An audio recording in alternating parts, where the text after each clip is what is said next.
President Buhari met with President Pedro Sanchez as well as Spanish monarch King Felipe VI. At the meeting, the President Sanchez, Nigeria, and Spain signed 9 agreements and memorandum of understanding covering treaty on mutual legal assistance in criminal matters and transfer of sentenced persons and extradition. Others were economic and financial cooperation, tourism, sports, health, the fight against COVID-19, and science and innovation. President Buhari also attended a political and business leaders forum jointly organized by the Spanish Chamber of Commerce, Ministry of Trade, and the Confederation of Employers. At the meeting, the Nigerian leader alerted European countries to look towards Africa for solutions to resources supply challenges globally currently facing the global economy. The All Progressive Congress Screening Committee has disqualified 10 presidential aspirants of the party. Reports say that 23 aspirants were screened in the 2 days by the committee. The chairman of the APC Presidential Screening Committee, John Odige Oyegun, made it known today while submitting the committee's report to the APC National Chairman, Abdullahi Adamu, in Abuja. According to Oyegun, only 13 of the 23 aspirants screened were cleared by the committee, while the former president, Goodluck Jonathan, was not at Transcorp Hilton for the screening exercise. He hinted that youthful aspirants made a list of cleared aspirants without revealing names. The federal government and other stakeholders have been called upon to intensify the drive to collect permanent voter cards by educating and sensitizing the masses on the importance of their vote in choosing the next set of leaders in Nigeria. They made the appeal while speaking with OSBC News consequent upon the last announcement by the Independent National Electoral Commission that 20 million permanent voter cards lie uncollected by their owners in various INEC offices across the country. Oluwatobi Loba Odunuga now bring details.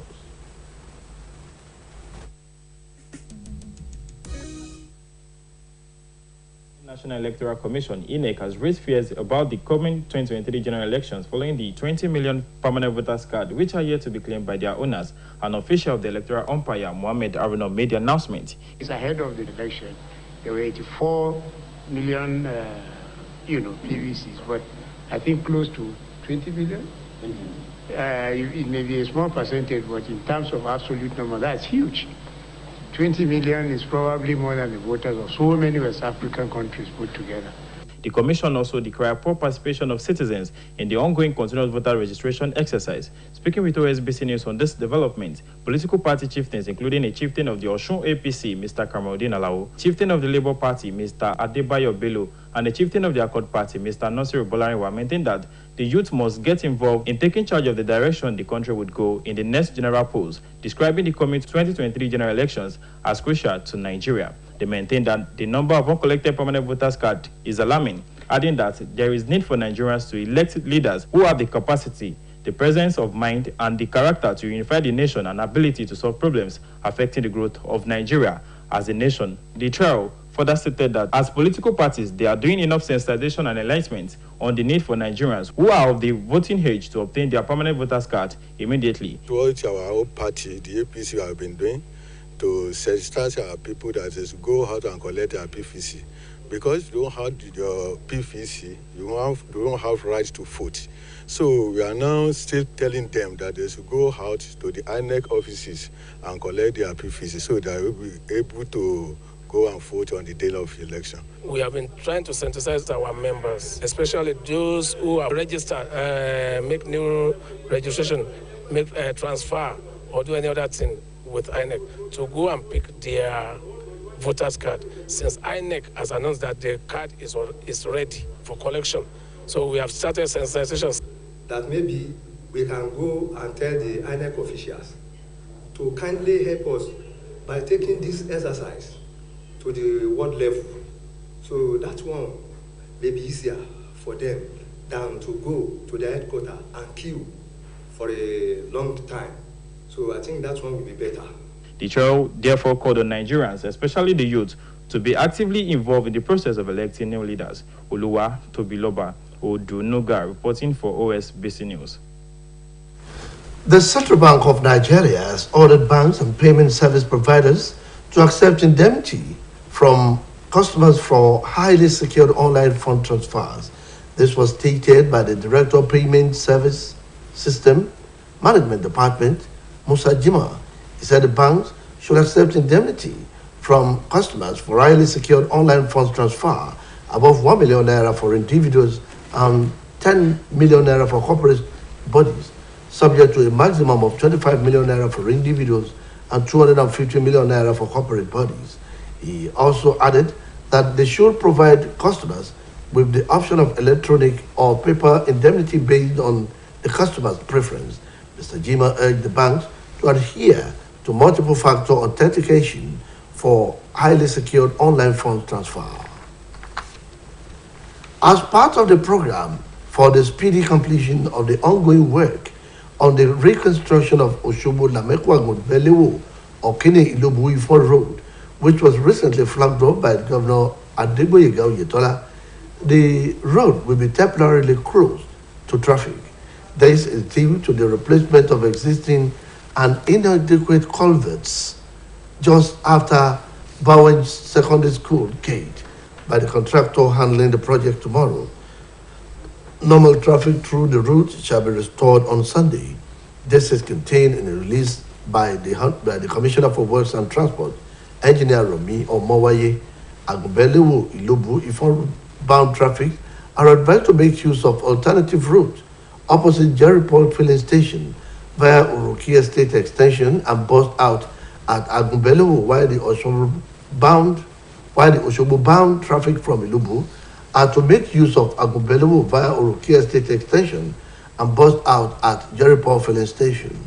The state government once again wishes to use this medium to appreciate the citizens of the state in advance for their perseverance during the short period of the closure and to admonish that the exercise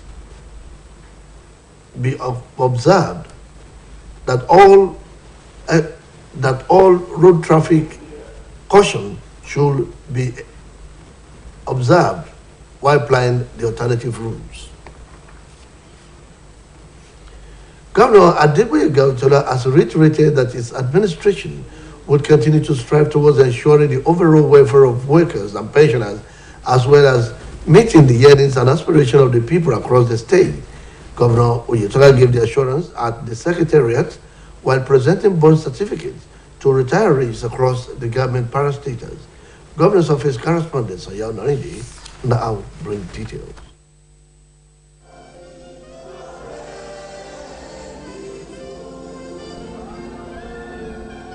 Addressing the pensioners at the local government commission multipurpose hall, the state secretariat at Bere, Governor Adegboyega Oyetola disclosed that his administration is relentless in ensuring the overall welfare of workers and pensioners in the state of Osun.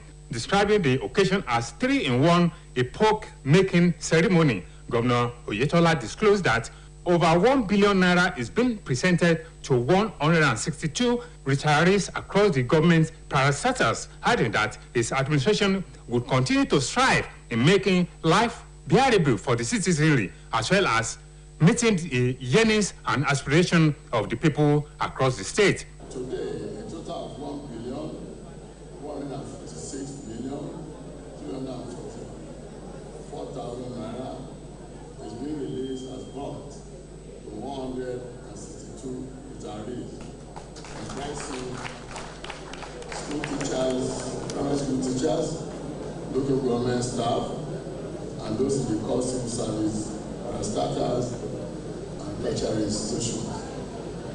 Out of this amount, the sum of 656,304,000 naira is meant for 23 retirees from local government service and primary schools, while the sum of 500 million naira is meant for 69 retirees from the core civil service parastatals, and tertiary institutions. The State Commissioner of Education, Honorable Oladoyin Bamishaye, expressed delight that the state remained the only state in the country that has implemented the presentation of bronze certificate for the retirees, adding that Governor Oyetola has transformed education creditably and lifting the profile of education onto a lofty height, just as the head of service, Dr. Oluwogoyega Oyebade, reiterated the commitment of the workers and pensioners towards supporting the administration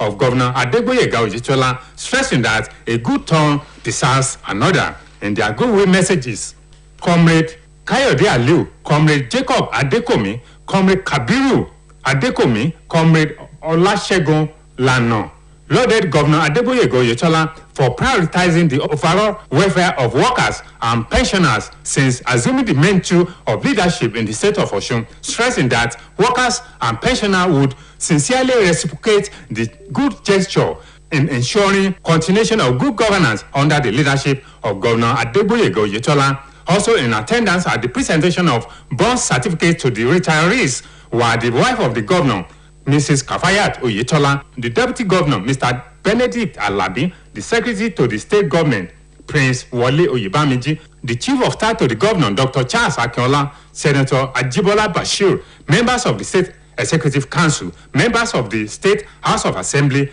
members of the National Assembly, as well as the leadership of the All Progressive Congress from across the state. The ceremony featured the official takeoff of the 65 years retirement age for the teachers in the state of Osun, presentation of bronze certificate to the retirees by Governor Adegboyega Oyetola, as well as some dancing moments.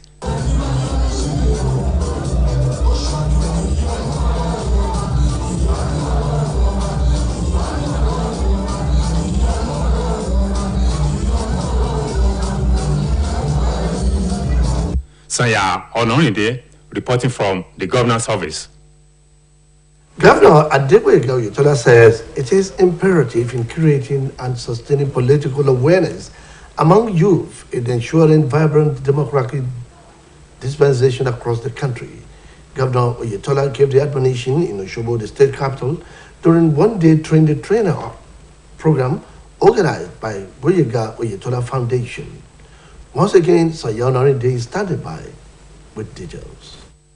Osogbo, the state capital, during one-day train-the-trainer seminar, Governor Adegboyega Oyetola said that at this point of the nation's democratic dispensation, it is imperative in creating and sustaining mechanism for political awareness among the youth, as well as engaging them productively, sensitizing and empowering the youth politically and socially in ensuring vibrant democratic dispensation across the country.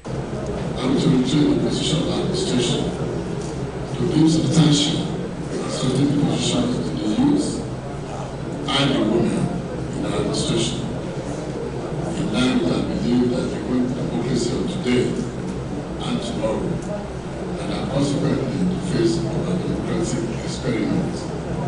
In their separate remarks, the chairman of Boyega Oyetola Foundation, Prince Felix Awufisayo, the president, Dr. Yemi Adegoke, as well as the executive secretary of the foundation, Mr. Kayode Tinubu, described the foundation as driven movement in studying the mechanism of voting and mobilizing towards a successful election exercise. The resource person, the commandant of Osun State Youth Empowerment Scheme, Colonel Ene Bokun Oyewole, retired, explained that adopting voters multiplication templates has proved a veritable tool towards improving voters participation during election exercise, adding that the efforts of the stakeholders and the OS members will be geared towards achieving defeat at the forthcoming gubernatorial election, founded in July 2021 by Governor Adegboyega Oyetola as non-partisan charity organization, but also designed to advocate on voters registration with 31 administrative officers, as well as advocacy team spread across the state to galvanize electorates in exercising their franchise at the forthcoming gubernatorial election. Dignitaries present at the occasion, including the Deputy Governor, Mr. Benedict Alabi, the Secretary to the State Government, Prince Wole Oyebamiji, Chief of Staff to the Governor, Dr. Charles Akinola, as well as members of the State Executive Council. Saya Onorinde reporting from the Governor's office. The Nigeria Center for Disease Control has warned that monkeypox is a disease endemic to West and Central African countries, can be transmitted through sexual intercourse. This is as a medical virologist and immunologist noted that the disease is deadlier in patients suffering from other diseases. NCDC also stated that monkeypox, a rare disease that is caused by infection with the monkeypox virus, belongs to the Otopovirus genus and the family of Poxviridae. The disease has recently surfaced in some European countries, with 66 suspected cases reported so far in Nigeria this year. The NCDC noted that of the 66, no fewer than 21 cases have been confirmed, but countries such as the United Kingdom, the US, Portugal, Spain, Israel, Lebanon, and Canada, among others, have reported cases. A High Court of the Federal Capital Territory in Wuse today remanded the husband of the late singer Osinachi Peter Nwachukwu as the Kuje Correctional Facility pending the hearing of and determination of the homicide-related suit instituted against him by the Attorney General of the Federation. Justice Umusu Iheme gave the order while he pleaded not guilty to 23 charges bordering on domestic violence and homicide, among others. The judge ordered that the suspect be remanded at the correctional facility while the trial was adjourned to the 16th of this month. Nwachukwu's wife died on April 8, and many of her colleagues had accused her husband of subjecting the disease to domestic violence, leading to her death. Now welcome to our sports segment.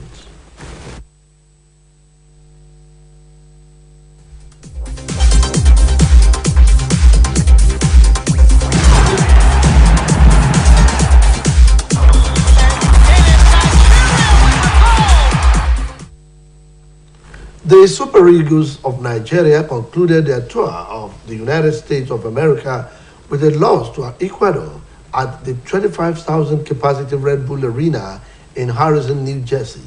The match, which was played in the early hours of today, saw Super Eagles of Nigeria losing 1-0 to Ecuador in the new coach Jose Sanchez Pesero's second outing with the squad, which the coach described as an improved team. Omatayo Adebodu now brings details. Consecutive international friendly in the earlier hours of today as Jose Pizarro era began as the gaffer of the Super Eagles. The Nigeria senior national team, within the space of 5 days at Red Bull Arena, New York, lost by a lone goal in the first half of the encounter. The only goal came in the 3rd minute of the game via a set piece which the defense failed to deal with. The Super Eagles had a couple of chances in the first half but were unproductive in the final third. Although the second half saw the Nigerian players up their game, poor finishing denied the 3-time African champion the opportunity of salvaging at least a point from the game. Iwobi, Bassi and Simon mounted pressure against Ecuadorian defense, but the Super Eagles' profligacy became their biggest abattoir on the night. Those who spoke with OSBC News in Osogbo, the state capital, are of the opinion that Jose Pizarro must be encouraged with the display, which was much improved and better organized in comparison to the Mexico game. They further called for the fans to be patient with the gaffer so as to pick his preferred squad. We should not expect easy victories because it's just new to the system. Secondly, I believe that we should come back home to come and check our home-based players that are equally going to be good for the Super Eagles. We can call the man a newcomer, and as the head coach of Super Eagles, he wouldn't like to fail. He's a big coach. He would not like to fail. But you see, you don't dabble into football and win in a day.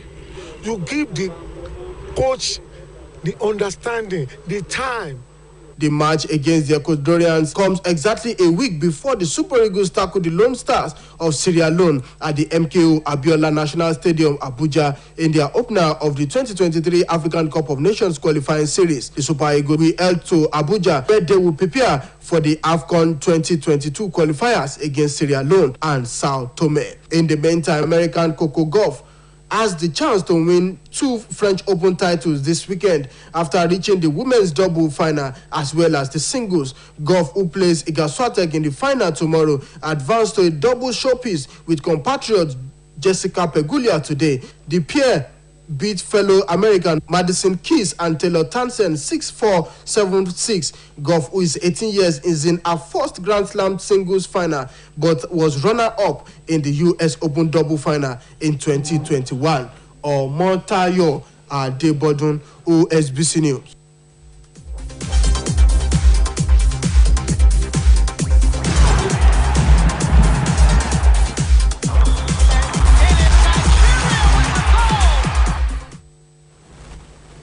The World Health Organization has said deaths of the African continent from COVID-19 are expected to fall by nearly 94% in 2022 compared to last year. These and other fresh reports from the foreign scene are packaged by Abdul Delil at DBC.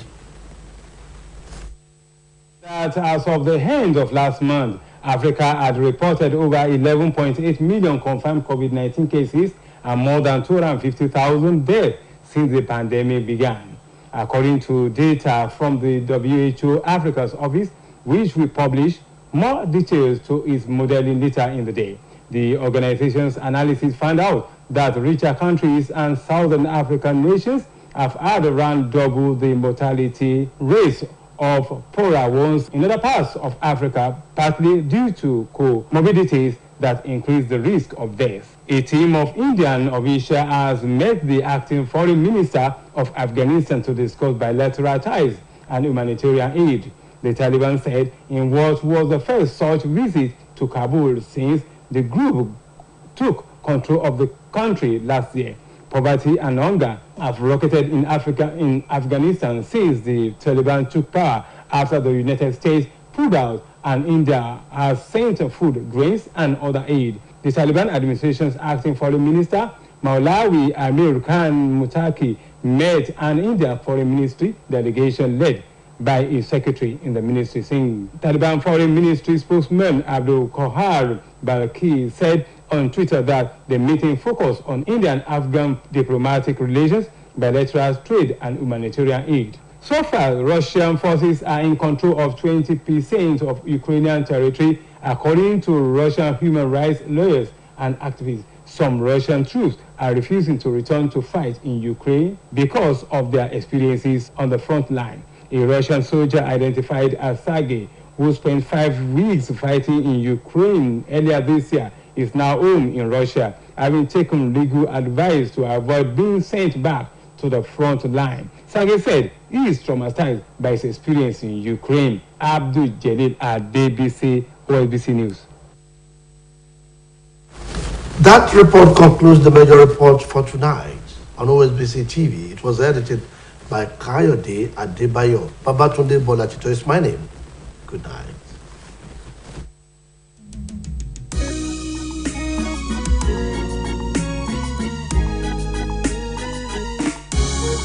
State. Hurry up now to kickstart your admission process by calling or sending it.